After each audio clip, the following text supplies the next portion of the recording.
कभी आपने पहाड़ों की सुबह देखी है? वो ठंडी हवा, पेड़ों से छनती धूप और दूर कहीं से आती पंछियों की आवाज। 20 मई 1900।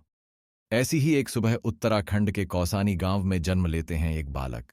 नाम रखा गया गोसाई दत्त, लेकिन किस्मत कुछ और ही कहानी लिख चुकी थी। जन्म के कुछ ही घंटों बाद उसकी मां सरस्वती देवी चल बसती हैं। उस नन्हे से जीवन में मां की गोद का साया कभी न रहा, लेकिन दादी ने उस बच्चे को ममता से पाला। गांव की पाठशाला से शुरू हुआ पढ़ाई का सफर अल्मोड़ा के हाई स्कूल तक पहुंचा, और वहीं एक दिन उसने खुद को नया नाम दिया, सुमित्रानंदन पंत। ये वही नाम था जो आने वाले समय में हिंदी साहित्य के इतिहास में सुनहरे अक्षरों से लिखा जाने वाला था। फिर काशी, फिर इलाहाबाद, लेकिन पढ़ाई से ज्यादा खींच लाया उन्हें आंदोलन का आह्वान। महात्मा गांधी की पुकार सुनकर कॉलेज छोड़ दिया और घर बैठकर खुद से ही सीखने लगे हिंदी, संस्कृत, बांग्ला और अंग्रेजी साहित्य।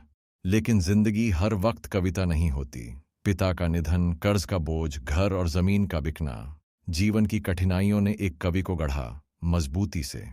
1931 में वे चले गए प्रतापगढ़, प्रकृति की गोद में। 9 साल प्रकृति के बीच एकांत साधना, वही झरनों की कलकल, वही चिड़ियों की चहचहाहट, सब उनकी कविताओं में उतर आए। वो सिर्फ कवि नहीं थे, विचारक भी थे। कार्ल मार्क्स की क्रांति, गांधी जी की करुणा, दोनों उनके मन को छू गए। फिर आया साहित्यिक उछाल, रूपा नामक पत्रिका, लोकायतन महाकाव्य, चिदंबरा काव्य संग्रह, और सम्मान एक के बाद एक।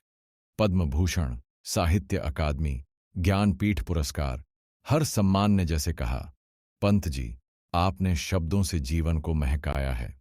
28 दिसंबर 1977 इलाहाबाद में उनका निधन हुआ। लेकिन सच पूछिए तो सुमित्रानंदन पंत आज भी जीवित हैं, हर उस कविता में, हर उस पाठ में जो दिल को छू जाती है।